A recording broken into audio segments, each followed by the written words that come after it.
Her Excellency Saskia Lang, Ambassador of the Kingdom of Netherlands to the Republic of the Philippines, Mr. Christopher Eugenio, Attorney Jamie Reyes, Attorney Eunice Monsod, Ms. Leigh Capule, our distinguished panelists, and my fellow keynote speakers, good morning. To speak of the journey with the voice of a transgender person is more than just telling the story of transition. As such, a process is a mere aspect of the traversal itself. In Filipino literature, metrical romances, novels, or any narrative that, for that matter, would announce their titles with Pinagdaanang Buhay, a life passed through. In Bicol, my mother tongue, we call this the Agi-Agi. Agi means to pass. In Hiligaynon and Kineraya, the Agi is that figure who traverses the diversity of gender. The point then is traversal itself, the refusal to stay in one place. In other words, in spite of being born upon the land, a destiny that is open to the indigene or katutubo is to become migrant or dayo. One may refuse to be rooted until death.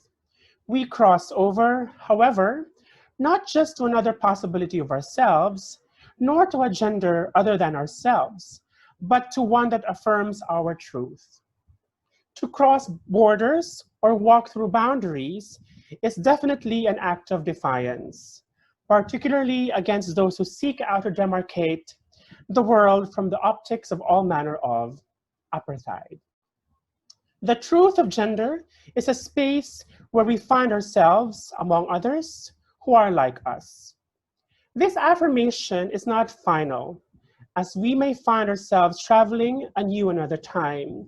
But the point is, there is power and agency in moving across and moving beyond. Our task for this morning is to lay out the genealogy of the transgender Filipino in order to situate ourselves in the contentious present and dream of how to claim a place in futurity. Where did we begin? We began with non-binarity and with an estimation of womanhood at the forefront of building community. What was woman's primary responsibility? The babae was not expected to just bear children and raise them. The babae was to become babaylan, high priestess, who had access to the heavens with the gift of the divine feminine. On earth, she was avatar of the goddess. And because the sense of femininity was non-binary, that is, not grounded on a dichotomous sense of sex by birth, babaylan status was accorded to assigned male at birth, but feminine presenting persons who lived and loved like the other women. They were called asog or bayog, and they were respected as such, women without contention or question. The concept of work, of something done and accomplished, as far as the bayog was concerned, was absolutely about labor itself, and labor that's beyond herself in the end, to toil and to suffer for the common good. Notwithstanding the potency of what her hands and heart can do between heaven and earth, the asog dwelled in the world itself, looking for meaning, seeking life itself and its intensities, engaging life on the level of life, in spite of the facticity of death. She was nonetheless individuated and ultimately worlded. Work and labor were ultimately summed up as hanap buhay. One was occupied with living itself, and kabuhayan. One did things and toiled them over with a concrete sense of livelihood.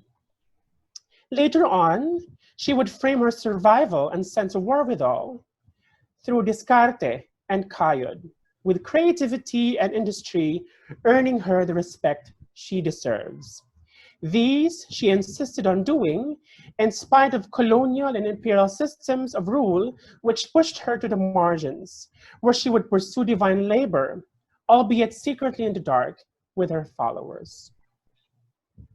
One begins with this genealogy of gender, kasarian, as a diversifying system of allocating functions in society, not to romanticize a contemporary trans person and reduce them to an indefatigable essence.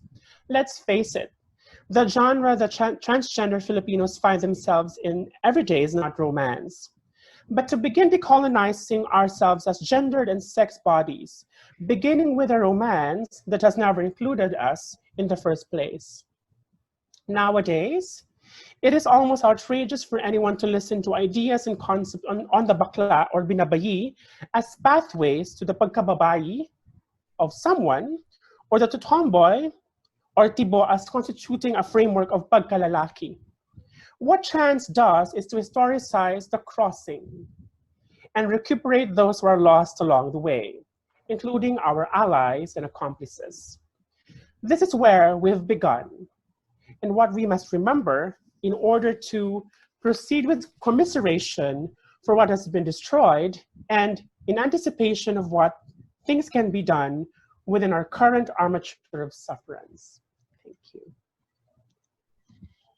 Maraming salamat, Jaya. Maupay na adlaw sa imotanan and mabuhay. I am Brenda, and I chose this name when I was 9 years old. But to this day, I am unable to formally and legally adopt this name because no law in the Philippines recognizes this choice of name. I am a woman, a transgender woman, a trans Pinay, but I am unable to legally obtain recognition for this identity because no law in the Philippines recognizes self-determination. Am I in transit? Am I authentic? Am I evolving? If I fall in love and I wish to marry a man, I don't think I will be able to marry him because no law in the Philippines recognizes equality. Well, if I apply for jobs, it will once more be a painful journey, but maybe not as painful as it was years ago. But if I experience prejudice and discrimination, will I be able to fight for justice since no law in the Philippines recognizes the plight of exclusion and discrimination faced by LGBTQI+ people? Since this forum is about transition and evolution, maybe I can talk about the Trans Pinay experience. And through this, look at the present, connect to the past, and look into the future. So indeed, I will talk about transitions from my own experience and as a witness, a scribe of the Trans Pinay experience. As a child, I always knew I was a girl, and the curse of biological determinism is like the unwanted birthmark that most trans persons would want to live without. The cis and the heteronormative paradigm is not only debilitating for trans people, but if only everyone else would think about it carefully, it is debilitating and unnecessary for us all. Do we truly want to be defined by our sex assignments and hormone levels all throughout our lives? Don't some of us also battle physical conditions beyond our control that, if reduced to mere impressions, would fall under the trappings of the cis endo-het paradigm? It is particularly impractical to keep asking for our birth certificates each time we apply for jobs or other official documents, as if we need to prove we were actually born and we were not manifestations of sorcery. But trans people will battle this curse all throughout their lives, unless together we put an end to it.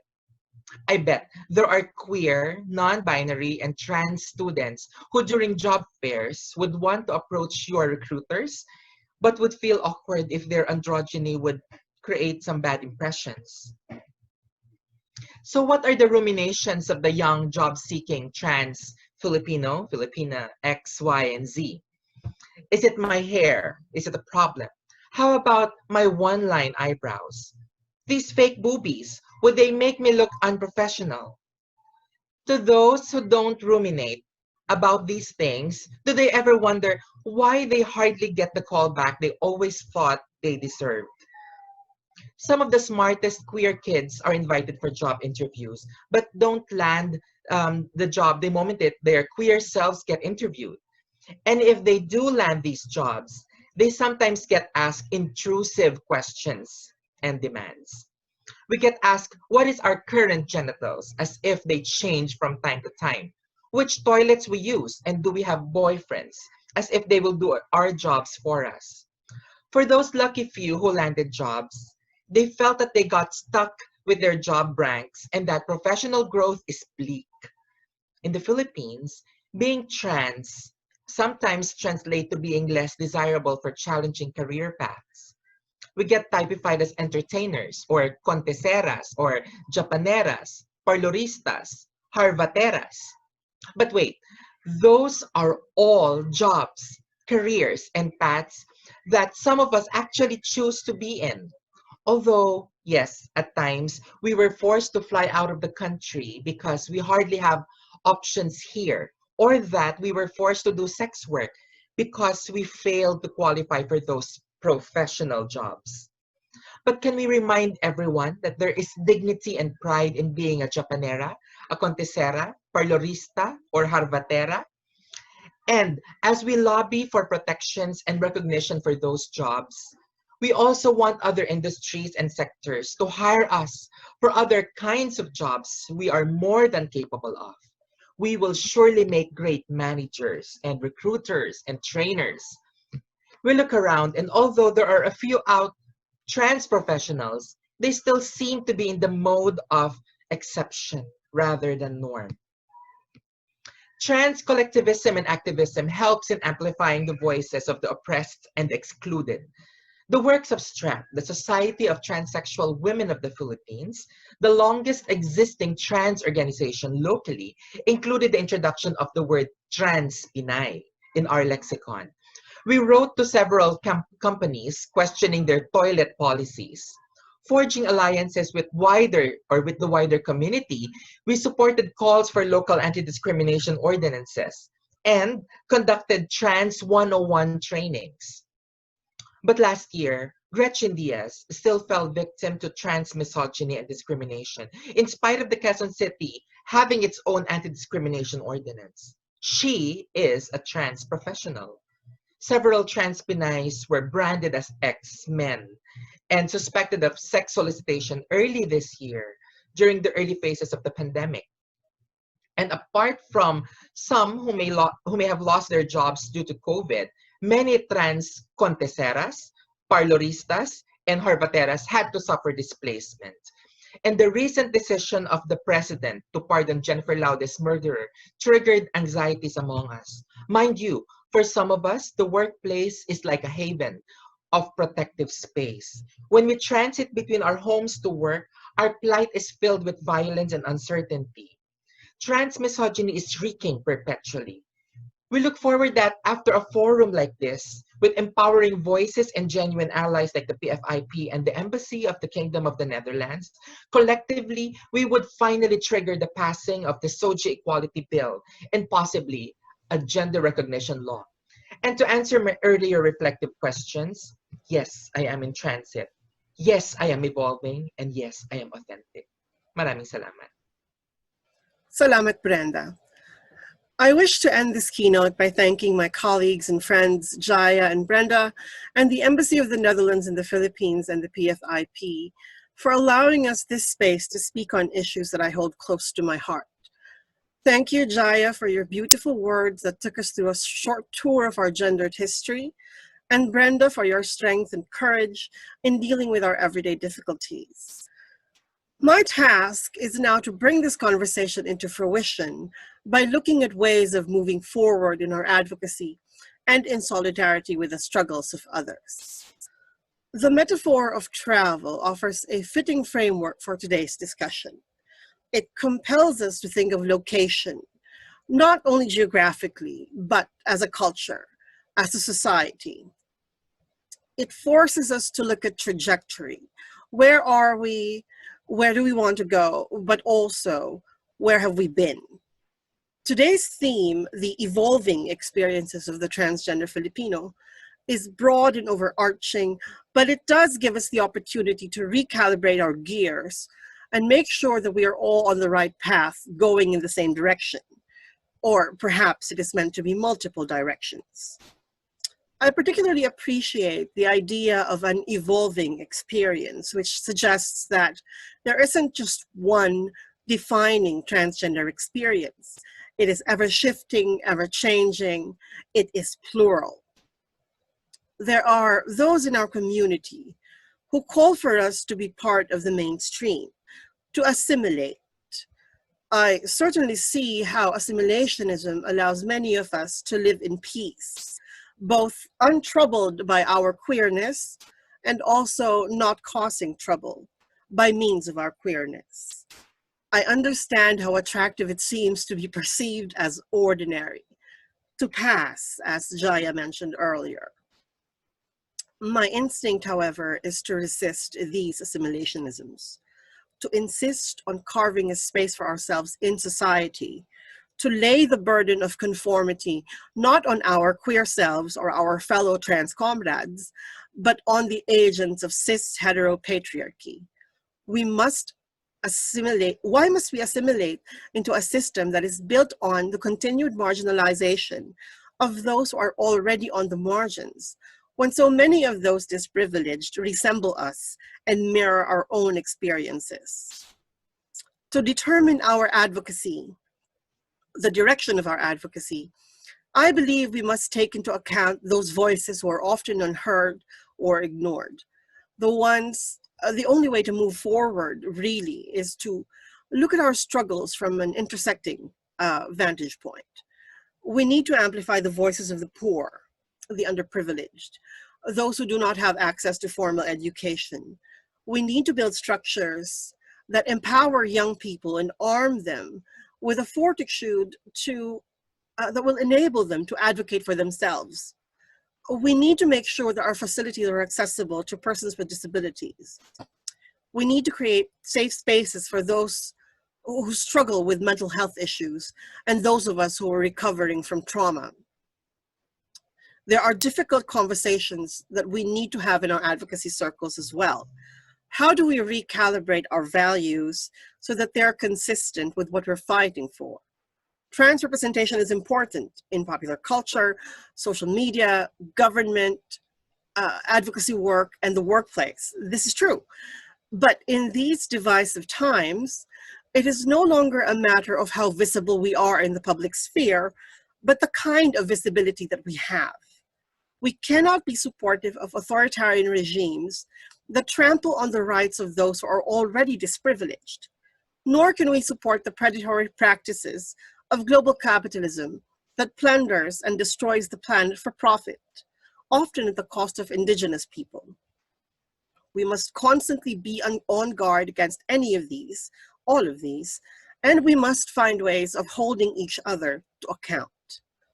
That said, I am inevitably an optimist. Not a big one, mind you, but I have seen young people, especially young trans and non-binary people, step up and take the mantle of advocacy. I have seen middle-aged and elder folks educate themselves on trans issues so that they can better support their children or grandchildren. I have seen how the PFIP has tirelessly tried to advocate for trans-Pinoys and non-binary members of the workforce. Still, there is much work to be done, and I look forward to working with all of you to ensure a future that is inclusive and safe for all people, but especially for trans folks. Thank you so much once again, and please stay safe.